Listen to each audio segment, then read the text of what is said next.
5 বছরে ৬৩০টি রেল দুর্ঘটনায় ৭৪ মৃত্যু, বড় কারণ অবৈধ লেভেল ক্রসিং, নতুন প্রকল্প নিয়েছে মন্ত্রণালয়।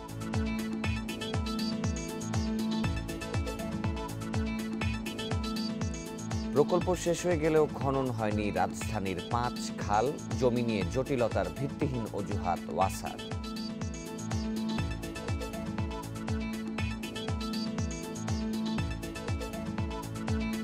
কাগজ সংকটে কাজ বন্ধ বেশিরভাগ মুদ্রণ প্রতিষ্ঠানের, বছরের প্রথম দিন বিনামূল্যের বই বিতরণ নিয়ে শঙ্কা।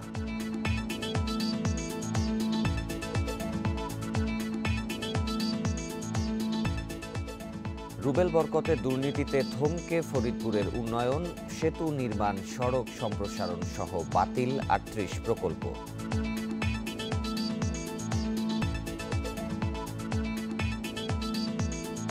এবং মার্কিন নাগরিকরা করোনার প্রথম টিকা পাবে 11 ডিসেম্বর, জানালেন যুক্তরাষ্ট্রের ভ্যাকসিন কর্মসূচির প্রধান।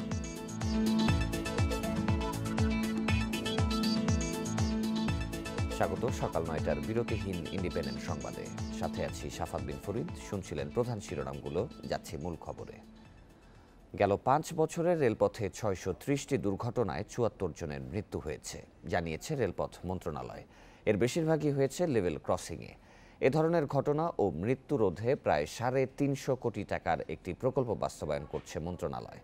এদিকে বিশেষজ্ঞরা বলছেন, প্রাণহানি ও দুর্ঘটনার বড় কারণ অবৈধ লেভেল ক্রসিং। তাই এগুলো বন্ধের পাশাপাশি সচেতন করতে হবে সাধারণ মানুষকে। রেলওয়ে আইন অনুযায়ী রেলপথের দুপাশে 10 ফুট করে এলাকায় জনসাধারণের চলাচল সম্পূর্ণ নিষিদ্ধ।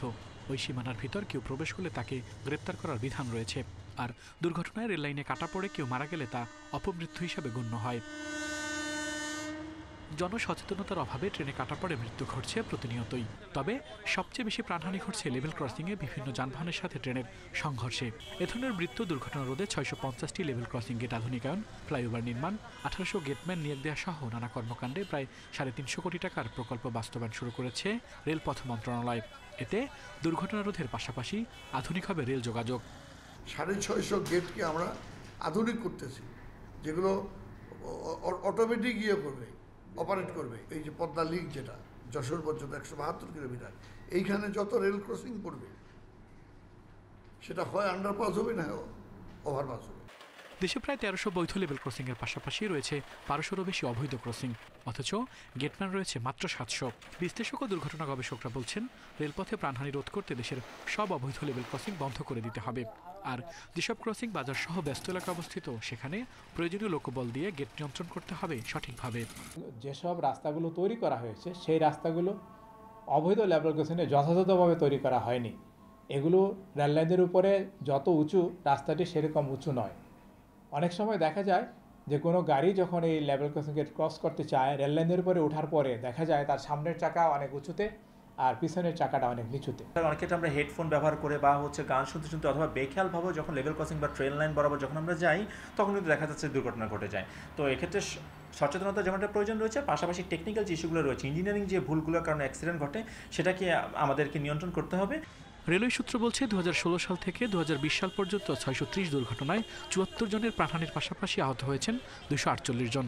তবে এসব দুর্ঘটনায় প্রকৃত হতাহতের সংখ্যা আরও বেশি বলে দাবি করছে দুর্ঘটনা নিয়ে কাজ করা বিভিন্ন বেসরকারি সংগঠন। আল আমিন হোসেন, ইন্ডিপেন্ডেন্ট নিউজ, ঢাকা। প্রধানমন্ত্রীর নির্দেশনার পরও আলোর মুখ দেখেনি রাজধানীর 5 খাল খনন প্রকল্প। 607 কোটি টাকার এই প্রকল্পের মেয়াদ শেষ হয়েছে 2019 সালে, কিন্তু দৃশ্যমান কোনো কাজই হয়নি। প্রকল্পের দায়িত্বে থাকা সংস্থা ওয়াসা বলছে, ডিসি অফিস জমি অধিগ্রহণ শেষ করতে না পারায় কাজ শুরু করা যায়নি। তবে নগর পরিকল্পনাবিদেরা বলছেন, সিএস রেকর্ড অনুযায়ী এই প্রকল্পের জন্য জমি অধিগ্রহণের প্রয়োজনই পড়ে না। এবছরও মাত্র 50 মিলিমিটার বৃষ্টিতে জলাবদ্ধ হয়েছে ঢাকা। দুর্ভোগ পোহাতে হয়েছে নগরবাসীকে। এ ভোগান্তি থেকে রেহাই পেতেই খাল খনন প্রকল্প নেওয়া হয় 2018 সালে। বরাদ্দ দেওয়া হয় 607 কোটি টাকা। 2019 সালের মধ্যে কাজ শেষ করতে বলা হয় ঢাকা ওয়াসাকে। যেমন রাজধানীর সাংবাদিক কলোনি খাল, এটি 30 মিটার প্রশস্ত করতে 6 একর জমি অধিগ্রহণ করার কথা। সেই সাথে দখল জায়গাগুলোও উদ্ধার করতে হবে, কিন্তু কাজের কাজ কিছুই হয়নি। একবারের বিষয়ে এমন কিছু আলাপ হয় না, মাঝে মধ্যে শুনি অন্য মানুষের কাছে যে একবার হবে আমাকে জায়গায়, কিন্তু একবার কবে হবে কী হবে না হবে জানি না। একবার আসায় তো দেখি না কোনো লোকজন, একবার করতে আসে কোনো লোকজন আসে না এখনো। একদিন পর পর কেউ আসে, আইসা এটা দেখা যায় ওইটা দেখা যায় ওইটা করা যায়, কিন্তু কেউ ওইটার একটা যে একটা আছে কার্যক্রম আছে এটা আগাচ্ছে না। 5টি খালে 30.56 একর জমি অধিগ্রহণ করা হবে। এজন্য খরচ ধরা হয়েছে 196 কোটি টাকা। ওয়াসার ব্যবস্থাপনা পরিচালক তাকসিমে খান বলছেন, জমি অধিগ্রহণ করার দায়িত্ব ঢাকা জেলা প্রশাসকের। আমরা এখন পর্যন্ত জমি অধিগ্রহণের জন্যই কাগজপত্র দিয়েই চলছি, মানে ওইটা হলো নানান রকমের চ্যালেঞ্জ ডিসি অফিসকে পোহাতে হয়। অর্থাৎ যাদের জমিগুলো অধিগ্রহণ হয়তো তাদের কাগজপত্র ঠিক নেই। তো যে কারণেই হোক, আমরা মুদ্রা কথা হচ্ছে যে উই আর রেডি, আমাদের কাজ করতে কোনো সমস্যা নেই। আমরা ওইখানে আমাদের ইমপ্লিমেন্টিং কাজ খুব কম, আমরা তো ইমপ্লিমেন্টিং এজেন্সি, মানে মূলত হচ্ছে জমি অধিগ্রহণ। সরকারের উদ্যোগ ভেস্তে যাওয়ায় অসন্তুষ্ট নগরবিদেরা। প্রকল্প বাস্তবায়নে গাফিলতি দেখছে দুপক্ষেরই। খালগুলো তো সিএস ম্যাপে এটা খাস জমি হিসাবে চিহ্নিত করা থাকে। যদি সিএস ম্যাপ ধরেও খালটাকে পুনরুদ্ধার করা হয় তাহলে কিন্তু এই জমি অধিগ্রহণের ব্যাপার আসে না। ওয়াসা এবং ডিসি অফিস এই দুটো সংস্থাকে খুব কাছাকাছি কাজ করা প্রয়োজন হবে এবং চেষ্টা করতে হবে যত দ্রুত এই অধিগ্রহণের কাজটা শেষ করা যায়। তা না হয় প্রকল্পর সময় বিলম্বিত হয়, প্রকল্পের ব্যয় কিন্তু বাড়তে থাকে। কবে নাগাদ জমি অধিগ্রহণ হবে, শুরু হবে প্রকল্পের কাজ, আর শেষ হবে কবে, সবগুলোই এখন অনিশ্চিত। ফলে বলাই যায় আরও দীর্ঘ হলো নগরবাসীর জলাবদ্ধতার দুর্ভোগ। Adilur Rahman, independent News, Dhaka. পুরান ঢাকার বাদামতলীতে সাংসদ হাজী সেলিম সহ ফল ব্যবসায়ীদের দখলে থাকা শতাধিক অবৈধ ফলের আড়ত উচ্ছেদ করেছে বিআইডব্লিউটিএ। এ সময় দখলমুক্ত করা হয় বুড়িগঙ্গা তীরের আধা কিলোমিটার এলাকার প্রায় 3 একর জায়গা। রোববার সকাল 10টা থেকে বিকেল 5টা পর্যন্ত উচ্ছেদ অভিযান চালানো হয়। বুড়িগঙ্গা তীরের বাদামতলীতে দেশের সবচেয়ে বড় ফলের মোকাম। এখানেই মদিনা ফ্রুটস লিমিটেড নামে ব্যবসা প্রতিষ্ঠান রয়েছে হাজী সেলিমের। অভিযোগ রয়েছে তার প্রতিষ্ঠানের সামনে থাকা বুড়িগঙ্গার তীর দখল করে বসিয়েছেন ফলের দোকান। তবে ফল ব্যবসায়ীদের দাবি বিআইডব্লিউটি এর কাছ থেকে জমি লিজ নিয়ে ব্যবসা করছেন তারা, যদিও তার মেয়াদ শেষ হয়েছে অনেক আগে। এখন প্রভাবশালীদের দখলে রয়েছে বলে জানায় স্থানীয়রা। বিআইডব্লিউটির কাছ থেকে আমরা বরাদ্দ নিছি, বরাদ্দ ওনারাই স্থাপনা তৈরি করে দিয়ে গেছে, ওনাদের স্থাপনা ওনারাই ভাঙছে। আমরা এইভাবে যার যার দোকানের মালিক তারাই এখানে বসছি, টুকটাক কিছু মাল থাকছে সেটা বিক্রি সকালে 2-1 ঘন্টা। যখন বিএনপি আসে আওয়ামী লীগের সবকিছু উঠে দেয়, যখন আওয়ামী লীগ আসে বিএনপি সবকিছু উঠে দেয়। এখানে কষ্ট দুর্ভোগ সবকিছু ভোগ করতে আমাদের। বুড়িগঙ্গার তীর দখলমুক্ত করতে অভিযানে যায় বিআইডব্লিউটিএ। এ সময় 120টি ফলের আড়ত উচ্ছেদ করা হয়েছে। সংস্থার যুগ্ম পরিচালকের দাবি, দখলদারদের কাউকে চেনেন না তিনি। আমাদের যে কার্যক্রম বা আমাদের যে ইকুইপমেন্ট, এটা আমরা হয়তো একদিকে চলে যাচ্ছি কাজ করার জন্য, আরেকদিকে হয়তো দখল হয়ে যাচ্ছে। এটা স্বাভাবিক একটা প্রক্রিয়ার অংশ হিসেবে আমরা এখানে এসেছি। এটা আশা করি আর দখল হবে না, কারণ আমরা এখন একটা স্ট্র্যাটেজি নিচ্ছি এরকম, আমরা একদিক দিয়ে উচ্ছেদ করে যাব, আরেক দিকে মাটি কেটে এটা সমান করবো, আরেক দিকে আমরা গাছ লাগাবো, আরেক দিকে আমরা ফেন্সিং করে দিব। গত বছরও এসব ফলের আড়ত তুলে দেওয়া হয়েছিল, কিন্তু তদারকি না থাকায় আবারও অবৈধভাবে ব্যবসা চালিয়ে যাচ্ছেন ব্যবসায়ীরা। আল আমিন হোসেন, ইন্ডিপেন্ডেন্ট নিউজ, ঢাকা। আপনারা দেখছেন সকাল 9টার বিরতিহীন ইন্ডিপেন্ডেন্ট সংবাদ। সংবাদে আরো যা দেখবেন, মৌসুমের শুরুতে বগুড়া ও জয়পুরহাটে আলুর বীজ সংকট, চাহিদার তুলনায় বরাদ্দ কম, বাড়তি দাম দিয়েও না পাওয়ার অভিযোগ।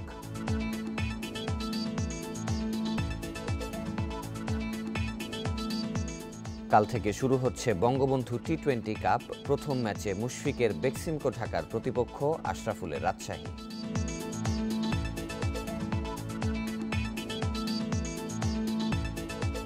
দেশে করোনার দ্বিতীয় ঢেউয়ের আশঙ্কার মাঝে স্বাস্থ্যবিধি নিশ্চিতে চতুর্থ দিনের মতো অভিযান পরিচালনা করেছে ঢাকা জেলা প্রশাসন। রোববার রাজধানীর 10টি স্পটে অভিযান চালিয়ে 85 জনকে প্রায় 20,000 টাকা জরিমানা করে ভ্রাম্যমাণ আদালত। এদিকে কারওয়ান বাজারে এক অনুষ্ঠানে করোনা ঠেকাতে নো মাস্ক নো সার্ভিসের বিষয়টি পূর্ণাঙ্গভাবে বাস্তবায়নের উপর জোর দিয়েছেন তথ্য প্রতিমন্ত্রী ডক্টর মুরাদ হাসান। বেলা 1:45 পুরান ঢাকার চকবাজার মোড় ও তার আশেপাশের গলিতে স্বাস্থ্যবিধির তোয়াক্কা না করে ঘোরাফেরা করছে অসংখ্য মানুষ। সিংহভাগের মুখেই নেই মাস্ক, মানছেন না সামাজিক দূরত্ব। তবে ভ্রাম্যমাণ আদালতের অভিযানের খবর পেয়েই সবাই ছোটে মাস্কের দোকানে। দু একটা দোকানে জরিমানা বা দু একজনকে জরিমানা করার সাথে সাথেই দেখা যায় ওই এরিয়াতে যখন আমরা মুভ করতে থাকি বেশিরভাগ দোকানেই মাস্ক পরা অবস্থায় পাওয়া যাবে জনসাধারণকে, কারণ তারা তখন খবরটা পেয়ে যায়, খবর পেয়ে সচেতন হয়ে যায়। এটা আসলে ঠিক না, কারণ ব্যক্তিগত পর্যায়ে আসলে সবারই সচেতন থাকা উচিত, স্বাস্থ্যবিধি মেনে চলা উচিত। করোনা ঝুঁকি এড়াতে সরকারি নির্দেশনা মেনে মাস্ক ব্যবহার না করায় জরিমানা করা হয় বেশ কয়েকজনকে। রাজধানীর মোট 10টি স্পটে রবিবার পরিচালিত হয় ভ্রাম্যমাণ আদালতের এই অভিযান। এদিকে রাজধানীর কারওয়ান বাজারে বিনামূল্যে মাস্ক বিতরণের এক অনুষ্ঠানের তথ্য প্রতিমন্ত্রী বলেন, করোনার প্রকোপ ঠেকাতে হলে নো মাস্ক নো সার্ভিস বিষয়টি পূর্ণাঙ্গ বাস্তবায়ন করতে হবে। আমরা যাতে সকলেই আমাদের স্বাস্থ্যবিধি মেনে চলি এবং মাস্ক পরিধান করি, এই কর্মসূচির মধ্য দিয়ে আমাদের সমগ্র দেশে আমাদের মিডিয়ার মাধ্যমে আহ্বান জানাব সারা দেশে এই কর্মসূচিটি যাতে সকলেই মিলে আমরা পালন করি। করোনা ভাইরাসের সংক্রমণ থেকে সুরক্ষা দিতে নগরবাসীর মাঝে বিনামূল্যে মাস্ক বিতরণ করে সম্প্রীতি বাংলাদেশ নামে একটি সংগঠন। আমরা চাইব বাংলাদেশের সকল সামাজিক, সাংস্কৃতিক এবং রাজনৈতিক সংগঠনগুলো যেন অনুপ্রাণিত হয়ে তারাও যেন নিজ নিজ ক্ষেত্রে স্বক্ষেত্রে তাদের প্রোগ্রাম নেন। আসন্ন শীতে করোনার প্রকোপ ঠেকাতে ভ্রাম্যমাণ আদালতের মাধ্যমে স্বাস্থ্যবিধি নিশ্চিতের কার্যক্রম চলমান থাকবে বলে জানিয়েছে ঢাকা জেলা প্রশাসন। Biprajit Chanda, Independent News, Dhaka. এদিকে দেশে করোনায় আরও ৩৮ জনের মৃত্যু হয়েছে, এর মধ্যে পুরুষ ২৮ এবং নারী ১০ জন। এ নিয়ে মোট প্রাণহানি হল ৬,৩৮৮ জনের। ১১৭টি ল্যাবে ২৪ ঘন্টায় ১৩,৮৭০ নমুনা পরীক্ষায় করোনা শনাক্ত হয়েছে ২,০৬০ জনের। পরীক্ষা বিবেচনায় শনাক্তের হার ১৪.৮৫%।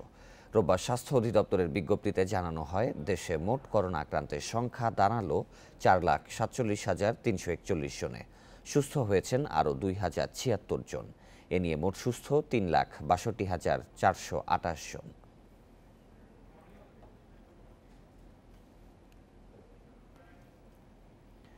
যাত্রার ৭২ ঘন্টার মধ্যে RT-PCR পরীক্ষায় করোনা নেগেটিভ রিপোর্ট না থাকলে বিদেশ থেকে যাত্রী পরিবহনে নিষেধাজ্ঞা চায় করোনা প্রতিরোধ জাতীয় কারিগরি পরামর্শ কমিটি। রোববার কমিটির ২২তম সভায় এ সিদ্ধান্তের কথা জানানো হয়। সভায় জানানো হয়, সনদ দিয়ে ভ্রমণের নিয়ম থাকলেও অনেক যাত্রী এখনও করোনা পরীক্ষা ছাড়াই দেশে আসছেন। প্রতিদিন ৫ থেকে ৬০০ যাত্রীকে কোয়ারেন্টিনে পাঠাতে হচ্ছে। এতে যাত্রী প্রতি ১৪,০০০ টাকা খরচের পাশাপাশি বাড়ছে সংক্রমণ ঝুঁকি। তাই আকাশ, নৌ ও স্থলপথে করোনা সনদ বাধ্যতামূলক করা এবং ভুয়া রিপোর্ট সম্পর্কে সতর্ক থাকার পরামর্শ দেওয়া হয়েছে। এছাড়াও সরকারি হাসপাতালে কোভিড রোগীদের ভর্তি ও চিকিৎসা নিশ্চিত করতে অক্সিজেন সহ নানা সুবিধা বাড়ানোর সুপারিশ করেছে কারিগরি কমিটি। কঠোরভাবে নিয়ন্ত্রণ না করলে কোভিড চিকিৎসায় অ্যান্টিবায়োটিকের যথেচ্ছ ব্যবহার বিপর্যয় ডেকে আনতে পারে বলেও সতর্ক করা হয়েছে।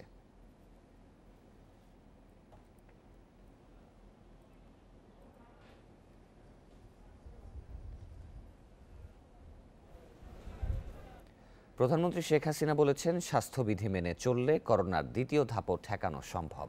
জনগণকে কিভাবে সুরক্ষিত রাখা যায় সেটাই সরকারের মূল চেষ্টা। দ্বিতীয় ধাপ মোকাবিলায় দেশে সব ধরনের প্রস্তুতি নেওয়া হচ্ছে বলেও জানান প্রধানমন্ত্রী। রোববার সকালে গণভবন থেকে ভিডিও কনফারেন্সে ৩টি সেতু ও একটি চত্বর উদ্বোধনের সময় তিনি এসব কথা বলেন। যোগাযোগ উন্নত হলে আর্থ সামাজিক ব্যবস্থা উন্নত হবে জানিয়ে প্রধানমন্ত্রী বলেন, দেশের মানুষের মৌলিক চাহিদা নিশ্চিত করে যোগাযোগ নেটওয়ার্ক গড়ে তুলছে সরকার। মাগুরার মধুমতি নদীর ওপর এলাংখালী ঘাটে নির্মিত হয়েছে ৬০০ মিটার দীর্ঘ শেখ হাসিনা সেতু। নারায়ণগঞ্জের শীতলক্ষা নদীর ওপর নির্মিত হয়েছে গোলাম দস্তগীর গাজী বীর প্রতীক সেতু, যার দৈর্ঘ্য ৫৭৬ মিটার। যশোরের অভয়নগরে যশোর খুলনা সড়কে ভৈরব নদীর ওপর নির্মিত হয়েছে ৭০২ মিটার সেতু। গণভবন থেকে ভার্চুয়ালি এই ৩টি সেতু ও পাবনা শহরে একটি চত্বরের উদ্বোধন করেন প্রধানমন্ত্রী শেখ হাসিনা। তুলে ধরেন যোগাযোগ নেটওয়ার্ক নিয়ে তার সরকারের পরিকল্পনা ও অর্থনৈতিক সমৃদ্ধিতে উন্নত যোগাযোগের ভূমিকা। একটা পর একটা সেতুগুলি যে হচ্ছে, এর ফলে কিন্তু আর যোগাযোগটা আরও উন্নত হবে। তার ফলে আপনি কৃষি পণ্য বলেন, মৎস্য বলেন, অন্য যে কোনো পণ্য বাজারজাত করা এবং সেগুলি মানুষের জীবন জীবিকা সহজ হয়ে যাওয়া, সেটা সহজ হবে। করোনার দ্বিতীয় ধাপ মোকাবিলায় সরকারের প্রস্তুতি আছে উল্লেখ করে সবাইকে স্বাস্থ্যবিধি মেনে চলার আহ্বান জানান সরকার প্রধান। আর একটা নতুন ধাক্কা এখন আসছে বিশ্বব্যাপী, আমাদের এখন থেকে সেই প্রস্তুতিও আমরা নিচ্ছি। সেক্ষেত্রে আমরা সবাইকে স্বাস্থ্য সুরক্ষা মেনে চলা এবং এর ফলে যেন মানুষের ক্ষতিগ্রস্ত না হয়, কারণ প্রথম দিকে আমাদের অতটা অভিজ্ঞতা ছিল না, এখন অন্তত অভিজ্ঞতা হয়েছে। তাছাড়া যে ভ্যাকসিনটা আবিষ্কার হচ্ছে সেটা ইতিমধ্যে ক্রয় করবার জন্য আমরা আগাম টাকা পয়সা দিয়ে আমরা কিন্তু সেটা বুক করে রেখে দিয়েছি। কাজে সেদিক থেকে দেশের মানুষের চিন্তার কিছু নেই। পাবনার বীর মুক্তিযোদ্ধা রফিকুল আলম বকুল স্বাধীনতা চত্বর উদ্বোধন করে শেখ হাসিনা বলেন, মুক্তিযুদ্ধে রফিকুল ইসলাম বকুলের বীরত্ব এবং আওয়ামী লীগের দুঃসময়ে তার সাহসিকতা ও অবদান এখনও স্মৃতিতে অম্লান হয়ে আছে। অনিমেষ কর, ইন্ডিপেন্ডেন্ট নিউজ, ঢাকা। বিনামূল্যের বই ছাপানোর কাগজ সংকট কাটছেই না, কাজ বন্ধ বেশিরভাগ মুদ্রণ প্রতিষ্ঠানের। এ অবস্থায় বছরের প্রথম দিন বই দেয়া সম্ভব হবে না বলছেন সংশ্লিষ্টরা। এনসিটিবি বলছে সংকট কাটাতে প্রয়োজন হলে বিদেশ থেকে শুল্কমুক্ত কাগজ আনার ব্যবস্থা করা হবে। প্রেসে কাগজ নেই পর্যাপ্ত, তাই বই ছাপানোর কাজ বন্ধ। অলস সময় কাটাচ্ছেন শ্রমিকেরা। অথচ আগের বছরগুলো এই সময়ে বিনামূল্যে বিতরণের জন্য বই ছাপানোর কাজ ছিল শেষ পর্যায়ে। আর এবছর এখনো পুরোপুরি কাজই শুরু করতে পারছে না মুদ্রণ প্রতিষ্ঠানগুলো। প্রতিষ্ঠানের যে কাজটা যেভাবে করা উচিত ছিল সেখান থেকে আমরা এখন 70 থেকে 80% কাজ করতে পারতেছি না কাগজ সংকটের কারণে। মুদ্রণ মালিকরা বলছেন, আগে চুক্তি করা সত্ত্বেও এখন কাগজ দিচ্ছে না মিলগুলো। কাগজের দাম বাড়িয়েই চলছে তারা। এ অবস্থায় অনেক প্রেসই বই ছাপার কাজ বন্ধ রেখেছে। কিছু পেপার মিল চালু আছে, ওরা যাদের ক্যাপাসিটি আছে তাদের ক্যাপাসিটির বাইরে অনেক বেশি টাকা নিয়ে নিচ্ছে আমাদের লোকজনের কাছে, সময়মতো কাগজ দিচ্ছে না। আমাদেরকে জরুরি ভিত্তিতে কোনো সংকটকালীন এনসিডিবির এনওসি নিয়ে শুধুমাত্র এনসিডিবির নির্ধারিত বইয়ের জন্য যাতে আমরা কাগজ আমদানি করতে পারি সে সুযোগটা তৈরি করে দেওয়া। তবে কাগজের মিলগুলো বলছে যতটা সম্ভব কাগজ সরবরাহ করা হচ্ছে। আমাদের যতটুকু পারতেছি মাল দেওয়ার জন্য চেষ্টা করতেছি, আমাদের চেষ্টা কোনো ত্রুটি নেই, কন্টিনিউ আমরা মাল দিচ্ছি। এদিকে এনসিটিপি বলছে সংকট নিরসনে কাজ চলছে। যদি দেশীয় মিলগুলোর কাছে পর্যাপ্ত ও মানসম্মত কাগজ না পাওয়া যায় তবে শুল্কমুক্তভাবে আমদানির ব্যবস্থা করা হবে। আমরা ইতিমধ্যে তাদেরকে আরও জানিয়েছি যে যদি তারা আমাদের মুদ্রণ কাজের এই কাগজ সরবরাহ যারা চুক্তিবদ্ধ মিলগুলো ছিল তারা যদি কাগজ সরবরাহ না করে তাহলে আমরা এনবিআর এর কাছে সুপারিশ করব শুল্কমুক্তভাবে যেন কাগজ বিদেশ থেকে আমদানি করা যায়। সরকারের সিদ্ধান্ত অনুযায়ী আগামী শিক্ষাবর্ষে বিনামূল্যে বিতরণের জন্য ছাপানো হবে ৩৫ কোটি বই। সংশ্লিষ্টরা বলছেন, এই কাগজ সংকট দ্রুত দূর করতে না পারলে বছরের প্রথম দিন কোনোভাবেই শিক্ষার্থীদের হাতে বই তুলে দেয়া সম্ভব হবে না। তাই এখনই সব মহলকে এই সমস্যা সমাধানে তৎপর হতে হবে, নইলে নতুন বই ছাড়াই শিক্ষার্থীদের আগামী বছর শুরু করতে হবে। নূরে আলম, ইন্ডিপেন্ডেন্ট নিউজ, ঢাকা। মাদক সংশ্লিষ্টতায় 10 পুলিশ সদস্যকে চাকুরিচ্যুত করা হয়েছে। ঢাকা মহানগর পুলিশের উপকমিশনার ওয়ালিদ হোসেন এ তথ্য নিশ্চিত করেছেন। ডিএমপি জানায় চাকুরিচ্যুত 10 জনের মধ্যে ডোপ টেস্টে 9 জনের মাদক সেবনের প্রমাণ পাওয়া গেছে। একজনের বিরুদ্ধে মাদক ব্যবসায় জড়িত থাকার প্রমাণও মিলেছে। এছাড়াও চাকুরিচ্যুতির সাময়িক আদেশ হয়েছে 23 পুলিশ সদস্যের বিরুদ্ধে। ডিএমপির তথ্য অনুযায়ী এ পর্যন্ত মাদকে সম্পৃক্ততা পাওয়া গেছে মোট 97 পুলিশ সদস্যের। অভিযুক্তদের বিরুদ্ধে ব্যবস্থা নেয়ার প্রক্রিয়া শুরু হয়েছে।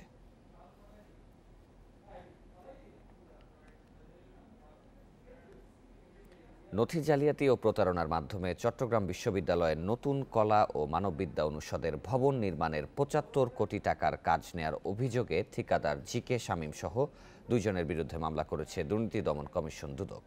রোববার সন্ধ্যায় দুদক সমন্বিত জেলা কার্যালয় চট্টগ্রাম 2-এ মামলাটি করেন দুদকের সহকারী পরিচালক মোহাম্মদ ফখরুল ইসলাম। মামলার আসামিরা হলেন জিকে শামীম ও আরেক ঠিকাদারি প্রতিষ্ঠান দ্য বিল্ডার্স ইঞ্জিনিয়ার্স অ্যাসোসিয়েটস লিমিটেডের ব্যবস্থাপনা পরিচালক মোহাম্মদ ফজলুল করিম চৌধুরী। দুদক জানিয়েছে, চট্টগ্রাম বিশ্ববিদ্যালয়ের 6ষ্ঠ একাডেমিক ভবনের 2য় পর্যায়ের নির্মাণ কাজের জন্য 2016 সালের 28শে আগস্ট দরপত্রের আহ্বান করা হয়।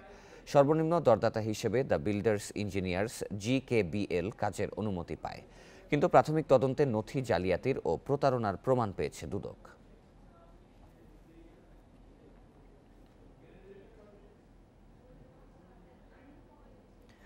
গুলশানের অভিজাত রেস্তোরাঁ হর্স অ্যান্ড হর্সে মাদকের মামলায় শফিউল্লাহ আল মুনিরের বিরুদ্ধে আবারও গ্রেপ্তারি পরোয়ানা জারি করেছে আদালত। রোববার দুপুরে সিএমএম আদালত এই আদেশ দেয়। শফিউল্লাহ আল মুনির 8 নভেম্বর জামিন পেলেও মাত্র 4 দিন পর রাষ্ট্রপক্ষের আবেদনে জামিন স্থগিত করা হয়। রাষ্ট্রপক্ষের অভিযোগ, জামিন স্থগিত হওয়ার সঙ্গে সঙ্গে আদালতের নিবন্ধন শাখা থেকে ফোন ও ইমেইলের মাধ্যমে কারা কর্তৃপক্ষকে বিষয়টি জানানো হয়, কিন্তু কারা কর্তৃপক্ষ তা তোয়াক্কা না করেই তাকে মুক্তি দেয়। পরবর্তীতে আদালতে গ্রেপ্তারি পরোয়ানার আবেদন করে রাষ্ট্রপক্ষ। শফিউল্লাহ আল মুনির এর আগেও বিভিন্ন মামলায় জেল খেটেছেন একাধিকবার। নিজে ক্রীড়া সংগঠক না হয়েও প্রায় আধা ডজন জাতীয় পর্যায়ের ক্রীড়া সংগঠনের নেতৃত্ব দিয়েছেন। দুর্নীতির অভিযোগে সম্প্রতি সাইক্লিং ফেডারেশনের সভাপতির পদ থেকেও তাকে বহিষ্কার করা হয়। এছাড়াও প্রতারণা, পর্নোগ্রাফি, মাদক ব্যবসা ও নারী কেলেঙ্কারি সহ নানা অভিযোগ রয়েছে তার বিরুদ্ধে। অন্য একটা মামলা গ্রেপ্তার ছিল, ওই মামলা থেকে সে জামিন পাওয়া যায়। জেল সুপারিনটেন্ডেন্ট জামিন দিয়ে দেখে পরবর্তীতে গ্রেপ্তারি পরোয়ানা ইস্যু করার জন্য অদ্য মেট্রোপলিটন ম্যাজিস্ট্রেট আদালত 12 নম্বর আদালতে সত্তরপত্র ছাড়ের আদালতে আমরা পিটিশন দাখিল করি এবং পুনরায় এই শুনানি অন্তে আসামির বিরুদ্ধে পুনরায় গ্রেপ্তারি পরোয়ানা জারি করে। জিজ্ঞাসাবাদের জন্য গোল্ডেন মনিরকে 3 মামলায় 11 দিনের রিমান্ডে পেয়েছে পুলিশ। এর মধ্যে অস্ত্র ও বিশেষ ক্ষমতা আইনের মামলায় 7 এবং মাদকের মামলায় 4 দিনের রিমান্ড মঞ্জুর করেন ঢাকার মুখ্য মহানগর হাকিম আদালতের 2 বিচারক। শনিবার অবৈধ অস্ত্র, 1 কোটি টাকা ও 600 ভরি স্বর্ণসহ আটক হন মনির। শনিবার গ্রেপ্তারের পর মনিরের বিরুদ্ধে বাড্ডা থানায় 3টি মামলা করে র্যাব। রোববার দুপুর 2:30টার দিকে তাকে আনা হয় ঢাকার মুখ্য মহানগর হাকিম আদালতে। পরে 3 মামলায় মনিরকে 21 দিনের রিমান্ডে চায় পুলিশ। শুনানি শেষে অস্ত্র, বিশেষ ক্ষমতা আইনের মামলায় 7 দিন করে 14 দিন এবং মাদক মামলায় 4 দিন রিমান্ড মঞ্জুর করে আদালত। তবে অস্ত্র, বিশেষ ক্ষমতা আইনের মামলায় রিমান্ড একযোগে চলবে বলে কার্যকর হবে 7 দিন। আদালতে অস্ত্র, মাদকের উৎস জানতে আসামিকে জিজ্ঞাসাবাদ প্রয়োজন বলে জানান রাষ্ট্রপক্ষের আইনজীবী। প্রসিকিউশনের পক্ষ বলছে যে সমস্ত অস্ত্র পাওয়া গেল, মাদক পাওয়া গেল এবং তার সাথে অবৈধভাবে যে বিভিন্ন দেশের মুদ্রা পাওয়া গেল, তারপরে গহনা পাওয়া গেল, গোল্ড পাওয়া গেল, এই জিনিসগুলি কেন এভাবে আসলো এগুলো তো অবশ্যই তদন্ত হওয়া প্রয়োজন এবং তদন্তের স্বার্থেই এই জিনিসগুলো রিমান্ডে নেওয়া হয়েছে। তবে রিমান্ড বাতিল চেয়ে আবেদন মনিরের আইনজীবীর। দাবি, এ মামলায় বিশেষ ক্ষমতা আইনের কোনো উপাদান নেই এবং স্বর্ণালঙ্কার যা ছিল তার সবই জব্দ হয়েছে। যেই জব্দ তালিকায় যে বর্ণনাগুলো দেয়া আছে সেই বর্ণনাগুলোর আলোকে স্পেশাল পাওয়ার্স অ্যাক্ট সেকশন 25(b)র অধীনে কিংবা আর্মস অ্যাক্ট 1878-এর অধীনে কিংবা মাদকদ্রব্য নিয়ন্ত্রণ আইনের অধীনে 3টি যে পৃথক মামলাটি দায়ের করা হয়েছে, এই মামলাটি দায়ের করার কোনো যৌক্তিক হেতুবাদ বিদ্যমান নাই। শুক্রবার মধ্যরাত থেকে শনিবার সকাল পর্যন্ত তার বাড্ডা বাসায় অভিযান চালায় র্যাব। জব্দ করা হয় অবৈধ অস্ত্র, নগদ 1 কোটি টাকা, বিদেশি মুদ্রা ও 600 ভরি স্বর্ণ। গ্রেপ্তার করা হয় মনিরকেও। আল আমিন হোসেন, ইন্ডিপেন্ডেন্ট নিউজ, ঢাকা। ফরিদপুরের রুবেল বরকতের ঠিকাদারি প্রতিষ্ঠানের 38টি প্রকল্প বাতিল হওয়ায় থমকে গেছে উন্নয়ন কর্মকাণ্ড। আটকে গেছে পদ্মার শাখায় সেতু নির্মাণ সহ সড়ক সম্প্রসারণ, বিভিন্ন ভবন নির্মাণ কাজ বন্ধ হওয়ায় নির্মাণাধীন প্রকল্প এলাকায় ভোগান্তিতে পড়তে হচ্ছে স্থানীয়দের। এসব কাজ আবারও শুরু করতে নতুন দরপত্র চাওয়া হবে বলে জানিয়েছে কর্তৃপক্ষ। 5 মাস আগে 2000 কোটি টাকার মানি লন্ডারিং মামলায় গ্রেপ্তার হন সাজ্জাদ হোসেন বরকত ও তার ভাই ইমতিয়াজ হাসান রুবেল। তাদের মালিকানাধীন 3 ঠিকাদারি প্রতিষ্ঠানের হাতে ছিল 38টি উন্নয়ন প্রকল্পের কাজ। গ্রেপ্তারের পরপরই বাতিল হয় এসব প্রকল্প। উন্নয়ন কাজের মধ্যে অন্যতম প্রকল্প ছিল পদ্মার শাখায় 580 মিটারের সেতু, উপজেলা পরিষদ ভবন, উপজেলা কেন্দ্রীয় মসজিদ নির্মাণ, সড়ক সম্প্রসারণ ও কার্পেটিং, কালভার্ট, জেলা পরিষদের আধুনিক অডিটোরিয়াম নির্মাণ। 4 মাস ধরে প্রকল্পগুলো বন্ধ থাকায় প্রকল্প এলাকায় বাধাগ্রস্ত হচ্ছে স্বাভাবিক চলাচল। দিয়ে যাচ্ছি, আমার এই কর্মের মালের অবস্থা দেখে তারপর হইতেছে কি আপনার গাড়িটা নিয়ে আমি পড়ে গেছি। রিটেন্ডার করে কাজটি পুনরায় সম্প্রসারণ বা এই সংস্কার করা খুবই জরুরি। বোয়ালমারী উপজেলা প্রকৌশলী রফিকুল ইসলাম জানান, বাতিল করা প্রকল্প পর্যালোচনা শেষে আবারও দরপত্র আহ্বান করা হবে। এটার একটা মেজারমেন্ট করা হবে এবং আমরা স্থানীয়ভাবে আমাদের এসিলেন্ট বা ম্যাজিস্ট্রেট, নির্বাহী ম্যাজিস্ট্রেট চাবো প্রশাসনের কাছে। তারা দিলে আমরা তাদের উপস্থিতিতে এটা মেজারমেন্ট করে পুনরায় টেন্ডারের ব্যবস্থা গ্রহণ করব। Barkat construction and engineering limited, messrs Prottasha enterprise এবং ইমতিয়াজ হাসান রুবেলের মালিকানায় রাফিয়া কনস্ট্রাকশন লিমিটেডের আওতায় বাতিল কাজের চুক্তিমূল্য অন্তত ৩০৮ কোটি টাকা। Independent news desk. মাগুরায় স্বামীকে গাছের সঙ্গে বেঁধে রেখে এক গৃহবধূকে ধর্ষণের অভিযোগ উঠেছে। এ ঘটনায় অজ্ঞাত পরিচয় ৫ জনের বিরুদ্ধে মামলা করা হয়েছে। ধান কাটার মজুরি খাটতে ঝিনাইদহের শৈলকুপা থেকে মাগুরায় আসেন ওই দম্পতি। শনিবার সন্ধ্যায় কাজ শেষে সদর উপজেলার জাগলা গ্রামে মাঠের একটি ঝুপড়িতে বিশ্রাম নিচ্ছিলেন তারা। এ সময় ৫ যুবক অস্ত্রের ভয় দেখিয়ে স্বামীকে গাছের সঙ্গে বেঁধে স্ত্রীকে ধর্ষণ করে। পরে গ্রামবাসীর সহায়তায় রোববার ওই নারী থানায় মামলা করেন। মাগুরা সদর থানার ভারপ্রাপ্ত কর্মকর্তা জয়নাল আবেদিন জানিয়েছেন, জড়িতদের ধরতে অভিযান চালানো হচ্ছে।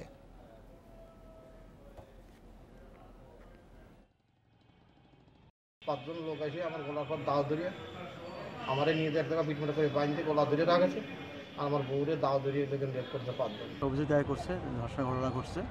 তো তার প্রেক্ষিতে আমরা একটা মামলা রুজু করছি। আসামি অজ্ঞাত, সে কোনো আসামি চিনতে পারি না বলে জানায়, মামলা করে গেছে। কিশোরগঞ্জের হোসেনপুরে চলছে ভ্রাম্যমাণ ভূমি সেবা কার্যক্রম। এর ফলে খাজনা খারিজ সহ ভূমি বিষয়ক যে কোনো কাজে খরচ ও সময়ের অপচয় কমেছে। এছাড়া দালালদের দৌরাত্ম্য কমে যাওয়ায় স্বস্তি জানিয়েছেন স্থানীয়রা। ডিজিটাল পদ্ধতির মাধ্যমে ভূমি ব্যবস্থাপনার কাজ সহজ করতে ১১ অক্টোবর দেশে প্রথমবারের মতো ভ্রাম্যমাণ ভূমি সেবা কার্যক্রম চালু হয় কিশোরগঞ্জের হোসেনপুরে। উপজেলা সহকারী কমিশনার ওয়াহিদুজ্জামানের উদ্যোগে ৬টি ইউনিয়ন ও একটি পৌরসভায় সপ্তাহে ২ দিন চলছে এই কার্যক্রম। কোনোদিন গাছের নিচে, আবার কোনোদিন রাস্তার পাশেই অস্থায়ীভাবে তৈরি করা হচ্ছে ভূমি অফিস। সেখানে সেবাগ্রহীতাদের নানা পরামর্শ দেয়া সহ কার্যক্রম পরিচালনা করা হচ্ছে। উপজেলা সহকারী কমিশনার জানান, হয়রানি ও দালালদের দৌরাত্ম্য বন্ধ করে গ্রাহকদের কাছে সব সেবা পৌঁছে দিতেই এই উদ্যোগ। বিনামূল্যে ইনামজারি আবেদন, অনুমোদিত ডিসিআর এবং খতিয়ান প্রদান, ১০০ চান্দিনা বিটি নবায়ন, ভূমি উন্নয়ন করা আদায় সহ ভূমি সংক্রান্ত যে কোনো সমস্যার তাৎক্ষণিক সমাধান বা পরামর্শ দেওয়া হচ্ছে। ভ্রাম্যমাণ ভূমি অফিসে বিনামূল্যে নামজারি আবেদন, শুনানি, ডিসিআর ও খতিয়ান প্রদান, ভূমি উন্নয়ন কর, অর্পিত সম্পত্তি নবায়ন সহ সব সেবা ও পরামর্শ পেয়ে খুশি স্থানীয়রা। একটা কাজ নিতে আমরা অনেক সময় লাগতো, টিয়া পয়সাও লাগতো, ঘুষও দেওয়া লাগতো। আমি 7 দিন আগে দরখাস্ত করেছি, আজকে আমি পেয়ে গেছি, এটা খুবই খুশি। আগে দেখা যেত একটা কাজ করতে 1 মাস 2 মাস গেছে এবং অনেক টাকা লাগতো। আমাদের খুব উপকারিত হয়েছে এবং ব্যক্তি কোনো টাকা পয়সা লাগে না, কোনো ফেরাসানি বা দলাল মালা ধরতে হয় না। ভূমি সেবার ব্যতিক্রমী এই উদ্যোগের প্রশংসা করে জেলা প্রশাসক জানান, পর্যায়ক্রমে জেলার সব উপজেলায় চালু হবে এই কার্যক্রম। মধ্যস্বত্বভোগী বা দালালদের কিন্তু দৌরাত্ম্য একদমই কমে গেছে, নাই বললেই চলে, এবং মানুষ কিন্তু অত্যন্ত আনন্দিত, তারা খুশি যে যারা অতি সহজেই কিন্তু তাদের বাড়ির কাছেই এই সেবাটা পেয়ে যাচ্ছে। প্রায় 1.5 মাস ধরে চলা ভ্রাম্যমাণ ভূমি সেবা কার্যক্রমে এ পর্যন্ত সেবা গ্রহণ করেছেন প্রায় 1800 জন। Independent news desk. আবারও ব্যাংকগুলোর ওপর সাইবার হামলার আশঙ্কা দেখা দিয়েছে। এ বিষয়ে সতর্কতা জারি করে ব্যাংকগুলোকে চিঠি দিয়েছে অর্থ মন্ত্রণালয়। বাংলাদেশ ব্যাংকও সতর্ক করেছে অন্যান্য ব্যাংকগুলোকে। নির্দেশনার পর অনলাইন লেনদেন ব্যবস্থা ও এটিএম বুথে নজরদারি বাড়িয়েছে বাণিজ্যিক ব্যাংকগুলো। রাত 11টা থেকে সকাল 7টা পর্যন্ত এটিএম বুথ বন্ধ রাখছে অনেক ব্যাংক। চলতি বছরের আগস্ট মাসে কেন্দ্রীয় ব্যাংকের কাছে তথ্য আসে, বিগল বয়েজ নামে একটি হ্যাকার গ্রুপ ব্যাংকগুলোতে সাইবার হামলা চালাতে পারে। এই আশঙ্কায় 27 আগস্ট ব্যাংকগুলোকে সতর্ক থাকার জন্য চিঠি দেয় বাংলাদেশ ব্যাংক। বাংলাদেশ ব্যাংকের পর এবার নির্দেশনা এসেছে অর্থ মন্ত্রণালয় থেকে। বৃহস্পতিবার অর্থ মন্ত্রণালয়ের আর্থিক প্রতিষ্ঠান বিভাগ এই নিয়ে চিঠি দেয় ব্যাংকগুলোকে। চিঠিতে বলা হয়, উত্তর কোরিয়া ভিত্তিক হ্যাকার গ্রুপ বিগল বয়েজ 2016 সালে বাংলাদেশ ব্যাংকের রিজার্ভ থেকে অর্থ চুরির সঙ্গে জড়িত ছিল। এখন তারা আবার বাংলাদেশের বিভিন্ন ব্যাংকের এটিএম বুথ থেকে টাকা উত্তোলন ও সুইফট নেটওয়ার্ক হ্যাকিং করতে পারে। এই পরিস্থিতিতে বাংলাদেশ ব্যাংকও হ্যাকিংয়ের বিষয়ে দেশের ব্যাংকগুলোকে সতর্ক থাকতে বলেছে। বিভিন্ন ব্যাংকগুলোকে তাদের বিশেষ করে বুথ ট্রুথ যেখানে আছে, এটিএম বুথ ট্রুথে সতর্কতা থাকার জন্য নির্দেশনা দেওয়া হয়েছে। যারা হ্যাকার গ্রুপ বা যারা তথ্য সংগ্রহ করতে চায় তারাও তো সবসময় তৎপর থাকে, সুতরাং এই সবসময় তৎপরের সাথে আমাদেরও সবসময় তৎপর থাকতে হবে। তাহলে না আমাদের সমস্ত তথ্য থেকে, গোপন তথ্য থেকে শুরু করে সবকিছুই যাতে আমরা এটা সংরক্ষণ করে রাখতে পারি। বাণিজ্যিক ব্যাংকগুলো বলছে সতর্কতার অংশ হিসেবে এটিএম বুথ সহ অনলাইন ব্যাংকিং ব্যবস্থায় নিরাপত্তা বাড়ানো হয়েছে। এই বিষয়ে গ্রাহকদেরও জানিয়ে দেয়া হচ্ছে মোবাইলে SMS এর মাধ্যমে। 3 শিফটে আমাদের 24 আওয়ার্সই কার্ডের ব্যবস্থা আছে এটিএমে, এবং তাদেরকে বলেছি যে কোনো যদি তারা কোনো সন্দেহজনক কিছু লক্ষ্য করে এটিএম বুথে কোনো ইউজারের ক্ষেত্রে তারা যেন দ্রুত আমাদেরকে ইনফর্ম করে। সুইফটের ক্ষেত্রে মূল সমস্যাটা হচ্ছে অ্যাক্সেস কন্ট্রোল। আমরা এই ক্ষেত্রে কিন্তু আমরা খুব স্ট্রং অ্যাক্সেস কন্ট্রোল দিয়েছি এবং 2 ফ্যাক্টর অথেন্টিকেশন মাধ্যমে কিন্তু একজন ইউজার সুইফটে অ্যাক্সেস করতে পারে। 2016 সালের ফেব্রুয়ারিতে যুক্তরাষ্ট্রের federal reserve bank of new ইয়র্কে রক্ষিত বাংলাদেশ ব্যাংকের রিজার্ভ থেকে হ্যাকাররা $8.10 কোটি চুরি করে। Shamim Ahmed, independent News, Dhaka. দেশেও এখন তৈরি হচ্ছে সর্বাধুনিক প্রযুক্তির মোবাইল অ্যাপস।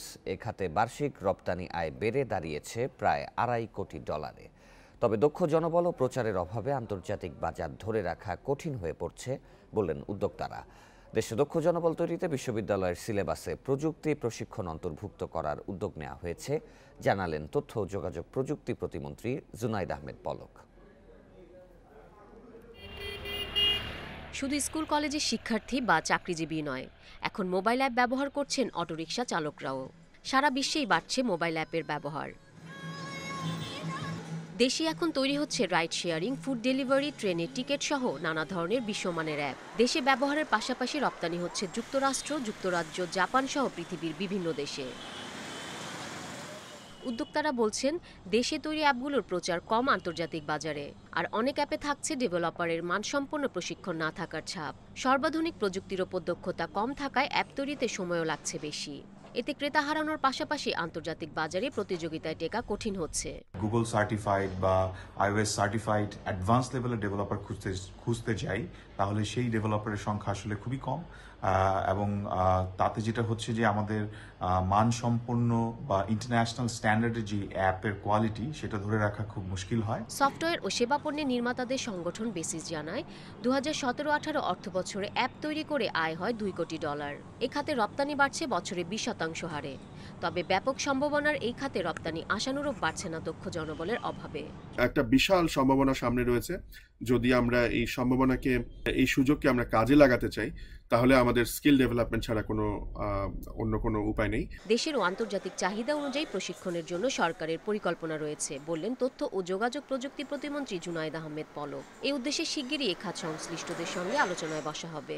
লোকাল এবং গ্লোবাল যে ডিমান্ড, সেটাকে মাথায় রেখে ডিমান্ড নিড বেসিস আমরা কিছু স্কিল সেট তৈরি করার জন্য পরিকল্পনা হাতে নিয়েছি। এই ধরনের হাই এন্ডের ট্রেনিং কিন্তু প্রজেক্ট ওয়াইজ কিন্তু হয় না, এগুলোকে আপনার ইনস্টিটিউশনের কোর্স কারিকুলামে অন্তর্ভুক্ত করা প্রয়োজন। বর্তমানে গুগল ম্যাপের মতো অ্যাপ তৈরির কাজও চলছে দেশে।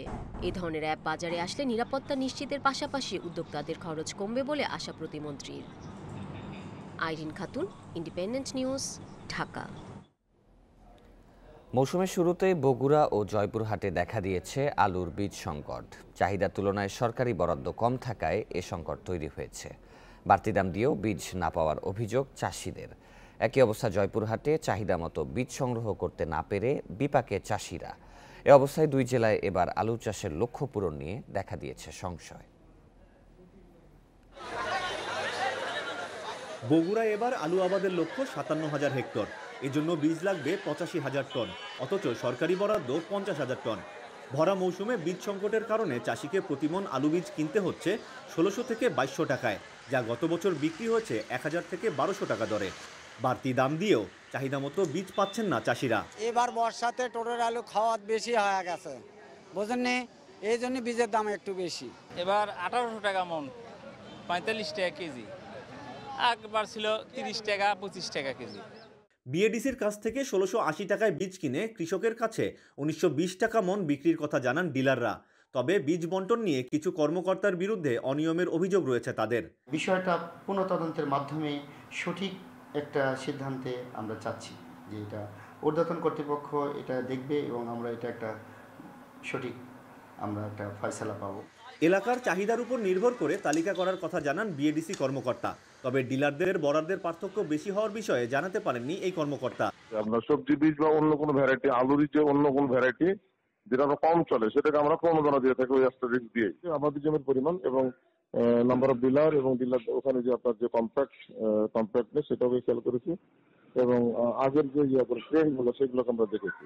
জয়পুরহাটে 40,500 হেক্টর জমিতে আলু চাষের লক্ষ্য কৃষি বিভাগের। এজন্য জমি প্রস্তুত, কিন্তু বাড়তি টাকা দিয়েও বীজ পাচ্ছেন না চাষিরা। চাহিদার তুলনায় বরাদ্দ কম পাওয়ায় এই সংকট তৈরি হয়েছে বলে জানিয়েছেন ডিলাররা।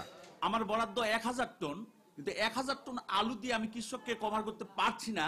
আমার বরাদ্দ যদি আরো বাড়ানো হয় তাহলে আমি কৃষক আমি পৌঁছাতে পারি। ক্যারিং কস্ট এবং লেবার কস্ট বেড়ে যাওয়ার কারণে আমরা যেখানে যে দামে পাচ্ছি সেখান থেকে অল্প কিছু লাভে আমরা বিভিন্ন জায়গা থেকে সংগ্রহ করে কৃষকের চাহিদা মেটানোর জন্য আমরা আপ্রাণ চেষ্টা করে যাচ্ছি।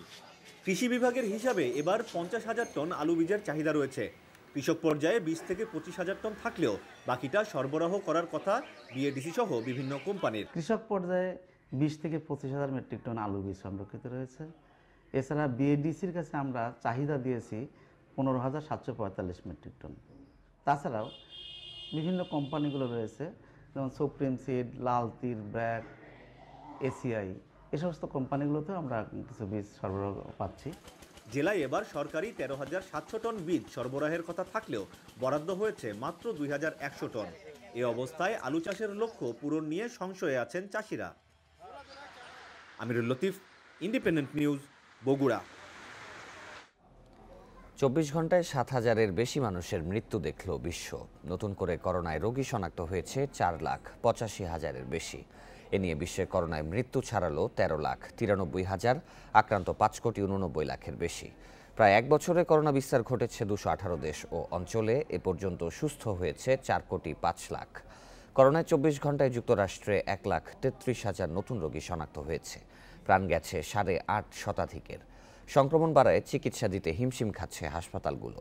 সিএনএন বলছে কেবল নভেম্বরেই দেশটিতে আক্রান্তের সংখ্যা 30 লাখের বেশি। সবচেয়ে বেশি আক্রান্ত হয়েছে দেশে 44 রাজ্যে। এমন পরিস্থিতিতেও চিকিৎসা সংকটের সংখ্যা বিশেষজ্ঞদের। ভারতে মৃত্যু হয়েছে 510 জনের, আক্রান্তের সংখ্যা প্রায় 44,500। দ্বিতীয় ধাপে সংক্রমণে বিপর্যস্ত ইটালিতে একদিনে মৃত্যু হয়েছে 562 জনের। এছাড়াও ইরানে 475, রাশিয়ায় 401 ও পোল্যান্ডে 330 জনের মৃত্যু হয়েছে।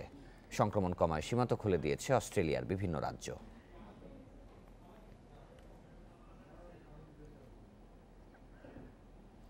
11 ডিসেম্বর প্রথম করোনা ভ্যাকসিন পাবে যুক্তরাষ্ট্রের মানুষ। রোববার সিএনএনকে এ কথা জানিয়েছেন মার্কিন করোনা ভাইরাস ভ্যাকসিন কর্মসূচির প্রধান মানসেফ স্লাউই।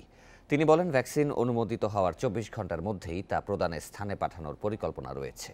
এ বিষয়ে 10 ডিসেম্বর বৈঠকে বসবে যুক্তরাষ্ট্রের food and drug administration FDA এর ভ্যাকসিন উপদেষ্টা কমিটি। এর আগে শুক্রবার নিজেদের উদ্ভাবিত ভ্যাকসিন যুক্তরাষ্ট্রে ব্যবহারের জন্য জরুরি অনুমোদনের আবেদন জানায় মার্কিন প্রতিষ্ঠান ফাইজার ও জার্মানির বায়োএনটেক। তাদের দাবি, এই ভ্যাকসিন 95% কার্যকর, সেই সঙ্গে সব বয়সী মানুষের জন্য নিরাপদ।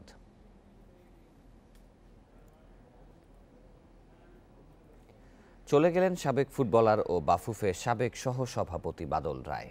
দীর্ঘদিন ধরেই নানা রোগে ভুগছিলেন তিনি। সর্বশেষ লিভার ক্যান্সারে আক্রান্ত হয়ে ভর্তি ছিলেন হাসপাতালে। তার মৃত্যুতে শোক জানিয়েছেন রাষ্ট্রপতি ও প্রধানমন্ত্রী।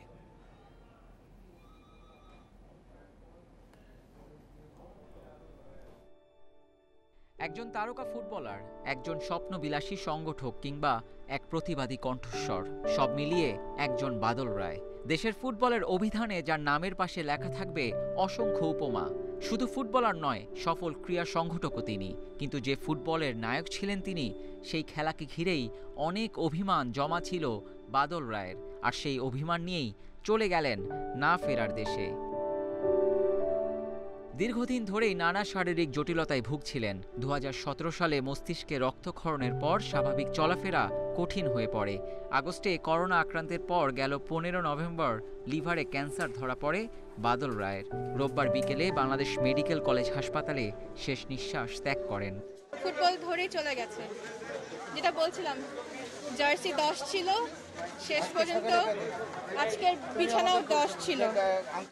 দেশের ফুটবলের অন্যতম সেরা তারকার প্রয়াণে শোক জানিয়েছেন রাষ্ট্রপতি ও প্রধানমন্ত্রী। হাসপাতালে শেষ শ্রদ্ধা জানাতে উপস্থিত হন তার দীর্ঘদিনের বন্ধু, সতীর্থ, সহকর্মী সহ শুভানুধ্যায়ীরা। আমাদের মাননীয় প্রধানমন্ত্রী তাকে একবার মৃত্যুর দুয়ার থেকে ফিরিয়ে এনেছেন। এর মাঝেও তার গত 1 তারিখ থেকে তার অবস্থার অবনতি ঘটে। প্রথমে আসগর আলী হসপিটালে উনি ছিলেন, ওখান থেকে তাকে পরবর্তীতে স্কোয়ারে স্থানান্তরিত করা হয়। ওখানে ডায়ালিসিস, তার কিডনি এফেক্টেড হয়ে যাওয়ার কারণে ডায়ালিসিস করা হয়েছিল। বাদল সকলেই নয়নমণি ছিল, সকলেই বাদলকে ভালোবাসতেন। প্লেয়ার হিসেবে, কর্মকর্তা হিসেবে তার আচার আচরণ ব্যবহার অত্যন্ত অমায়িক ছিল। ফুটবলের প্রতি এমন অন্তঃপ্রাণ মানুষ আমি দেখিনি। আমরা ফুটবলকে কিভাবে ভালোবাসতে হয়, তার সাথে খেলোয়াড়দের সাথে, অফিসিয়ালদের সাথে এই যে রিলেশন ওনার সব মানুষের সাথে, হয়তো যিনি এখন ওনাকে পছন্দ করে না, কিন্তু ফুটবলের জন্য ওনাকে পছন্দ করে। ফুটবলই ছিল তার ধ্যান জ্ঞান। অসুস্থতার মাঝেও ফুটবলের সাথে নিজেকে জড়িয়ে রেখেছিলেন। ঐতিহ্যবাহী ক্লাব মোহামেডানের পুনর্গঠনে ছিলেন সোচ্চার। সবশেষ ফুটবল ফেডারেশনের নির্বাচনে লড়েছিলেন সভাপতি পদে। এর আগে 3 মেয়াদে ছিলেন বাফুফের সহসভাপতি। খেলোয়াড়ি জীবনে 80-র দশকে মাঠ মাতিয়েছেন। 1982 দিল্লি এশিয়াডে তার গোলেই ভারতকে হারিয়েছিল বাংলাদেশ। আর ক্লাব ক্যারিয়ারের পুরোটা ছিলেন মোহামেডানের ঘরের ছেলে হয়ে। বাদল রায়ের মৃত্যুতে ফুটবলের একটি অধ্যায় শেষ হলো, তবে ক্রীড়াঙ্গনের প্রতিবাদী কণ্ঠস্বর হিসাবে তিনি ঠিকই বেঁচে থাকবেন। Abidur Rahman, independent news. 3 দিনের কোয়ারেন্টিন শেষে কাতারে প্রথমবার মাঠে অনুশীলন করেছে জাতীয় ফুটবল দল। 25 ও 28 নভেম্বর 2টি প্রস্তুতি ম্যাচের প্রতিপক্ষ চূড়ান্ত হয়েছে। কন্ডিশনের সাথে দ্রুত মানিয়ে নেয়ার তাগিদ টিম ম্যানেজমেন্টের। এদিকে হেড কোচ জেমি ডে 3য় দফা করোনা পজিটিভ আসার পর কাতারে দলের সঙ্গে যোগ দিচ্ছেন সহকারী কোচ মাসুদ পারভেজ কায়সার। কাতার পৌঁছে 3 দিনের কোয়ারেন্টিন কেটেছে টিম হোটেলে। মাঠের অনুশীলনের আগে করোনা পরীক্ষা দিতে হয়েছিল জামালদের। সোমবার নেগেটিভ সার্টিফিকেট হাতে পেয়ে প্রথমবার অনুশীলন বেঙ্গল টাইগার্সের। স্থানীয় আল আজিজিয়া মাঠে হয়েছে ঘণ্টা 2-এর অনুশীলন। দ্রুত কন্ডিশনের সাথে মানিয়ে নেওয়ার লক্ষ্য ম্যানেজমেন্টের। আর ফুটবলাররাও মাঠে ফিরতে পেরে স্বস্তিতে। তো আলহামদুলিল্লাহ কন্টিনিউ যদি আমরা করতে পারি এবং সবাই যদি সুস্থ থাকি এবং ভালো ট্রেনিং পরিবেশ, যেহেতু আমাদের কমিটমেন্ট আছে, আমরা ইনশাআল্লাহ ভালো রেজাল্ট করব। কোয়ারেন্টিন শেষে মাঠে ফিরতে পেরে বেশ ভালো লাগছে। ফুটবলাররা সবাই সুস্থ। প্রথম দিন ফিটনেস ও বল নিয়ে কাজ হয়েছে। 90 মিনিটে দারুণ একটি সেশন কাটিয়েছি আমরা। দলের ম্যানেজার ফিজিও করোনা পজিটিভ হয়ে ছিলেন আইসোলেশনে। দ্বিতীয় পরীক্ষায় তারা নেগেটিভ হলেও এখনও আলাদাভাবেই থাকছেন। আর ফুটবলারদের সবাই সুস্থ আছেন। তাদের জন্য আবার আমরা 2 দিন পরে আরটিপিসিআর করাবো। যদি তাদের সেখানে নেগেটিভ আসে দেন তাহলে তারা আমাদের সাথে মিশতে পারবে। আর ওভারঅল আমার বাংলাদেশ টিমের সব প্লেয়াররা বেশ ভালো আছে, সুস্থ আছে। তারা গতকাল থেকেই জিম শুরু করেছে। আজকে আমরা প্র্যাকটিস সেশনে আসছি। মূল পরীক্ষা 4 ডিসেম্বর। এর আগে আছে 2টি প্রস্তুতি ম্যাচ। 25 নভেম্বর খেলা কাতার আর্মি টিমের বিপক্ষে, আর 28 নভেম্বরের প্রতিপক্ষ লুসাইল স্পোর্টস ক্লাব। এদিকে করোনায় আক্রান্ত হয়ে দেশে থেকে যাওয়া হেড কোচ জেমি ডে 3য় দফায় পরীক্ষাতেও পজিটিভ হয়েছেন। সে কারণে সহকারী কোচ মাসুদ পারভেজ কায়সারকে পাঠানো হয়েছে দোহায়। Abidur Rahman, independent news.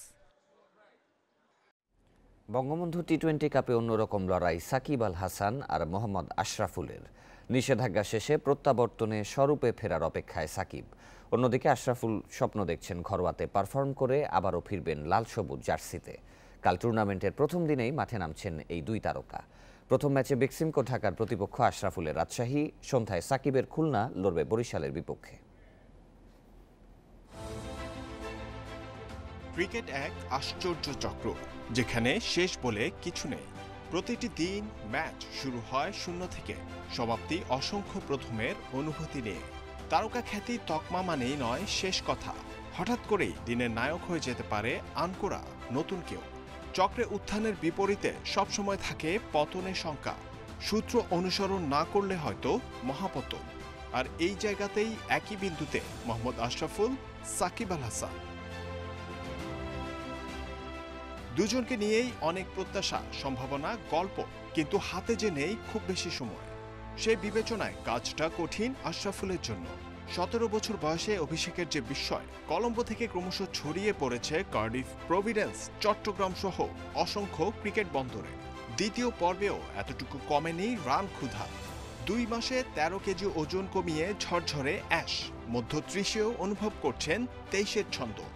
Definitely Bangabandhu টি-20 corporate টুর্নামেন্টে আমি চাবো যে আমার বেস্টটা যেন দিতে পারি, কারণ মানুষ আমাকে যেইভাবে ভালোবেসে আসছেন আমার স্কিলের কারণে, সেই স্কিলটা আমি মনে করি যে আগের রিদমে আমি চলে এসেছি। আশরাফুলের তুলনায় সাজা কম, কিন্তু বিতর্কে অদ্বিতীয় সাকিব। দ্বিতীয় পর্বে মহাতারকার মূল প্রতিদ্বন্দ্বীও যেন সেটাই। ফিটনেসের পাশাপাশি চ্যালেঞ্জ ড্রেসিং রুমের উষ্ণতা ফিরিয়ে আনা। নির্বাসনে তাল কেটেছে সামাজিক দূরত্বের অজুহাত পুরনো বন্ধুদের, তবে নিষ্পৃহ থাকার সুযোগ নেই কোচদের। ফেরা হবে কি আর? ব্যাটে বলে অনবদ্য সেই সাকিবের। প্রত্যাবর্তনের ছক কষছেন জেমকোট কোচ। বাকিদের ব্যস্ততা তাকে থামানোর কৌশল নিয়ে। সাকিব অনেক লাকি, সাসপেনশনে ছিল, বাট ওই অন্যান্য প্লেয়ারের মতোই অবস্থায় ছিল যে সে ক্রিকেট খেলতে পারেনি, বাট অন্যান্য যে ফিটনেস ট্রেনিং বা অন্যান্য আদার স্কিল ট্রেনিং এগুলো সে করেছে। সাকিবের কনফিডেন্স অনেক হাই এবং ওর মেইন স্ট্রেংথ হলো মেন্টাল স্ট্রেংথ অ্যান্ড ট্যাকটিক্যাল পার্টটা আর কি ক্রিকেটের। তো ফিজিক্যালি যেহেতু ফিট, অনেক হার্ডওয়ার্ক করছে এবং টেকনিকেরও কাজ করতেছে, আমার মনে হয় যে সে কামব্যাক করবে। বঙ্গবন্ধু টি-20তে ফেরার চ্যালেঞ্জ আছে আরও অনেকের, তবে নিজ গুণে আলো কেড়েছেন 2 মহাতারকা। আশ্চর্য চক্রের এই পর্যায়ে শুধুই অপেক্ষা নক্ষত্রদের ফিরে আসার সময় হলো বলে। জহিরুল ইসলাম, ইন্ডিপেন্ডেন্ট নিউজ। এদিকে প্লেয়ার্স ড্রাফটে পরিকল্পনা অনুযায়ী দল গোছাতে পারেনি বেক্সিমকো ঢাকা, তবে তারুণ্যের শক্তিতে আস্থা রাখছেন কোচ খালেদ মাহমুদ সুজন। সাফল্যের জন্য অভিজ্ঞতা আর তারুণ্যের সমন্বয়ে গুরুত্ব দিচ্ছেন ঢাকা কোচ।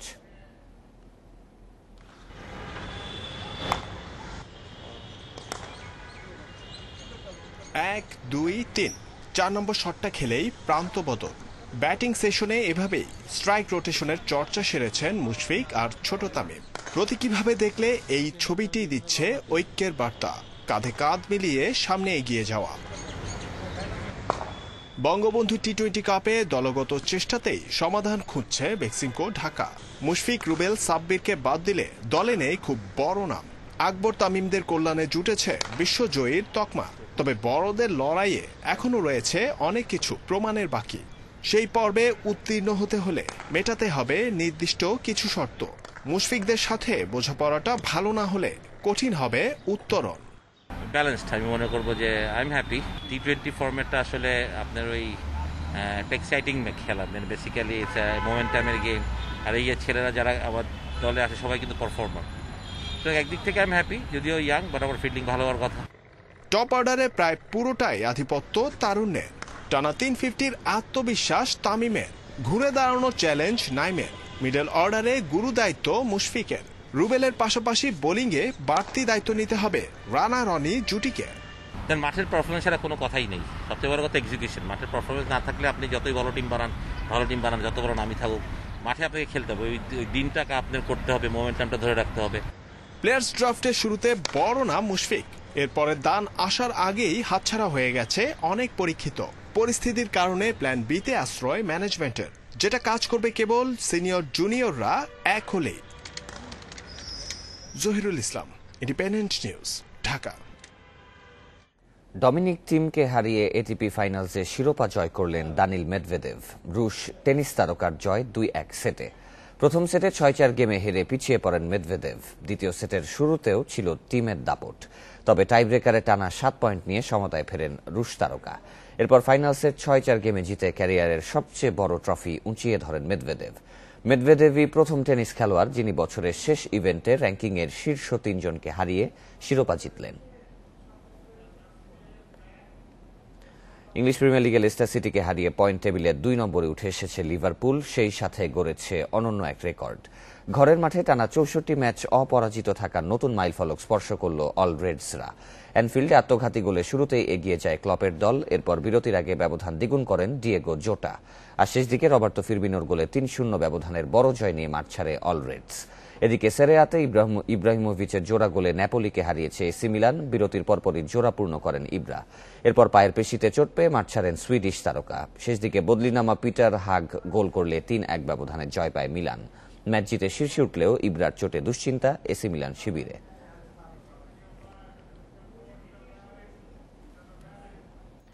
আর এই ছিল সকাল ৯টার বিরতিহীন ইন্ডিপেন্ডেন্ট সংবাদে। ইন্ডিপেন্ডেন্ট টেলিভিশনের সব খবর আরও বিস্তারিত জানতে চোখ রাখুন ফেসবুক, ইউটিউব এবং টুইটারে। ধন্যবাদ সবাইকে।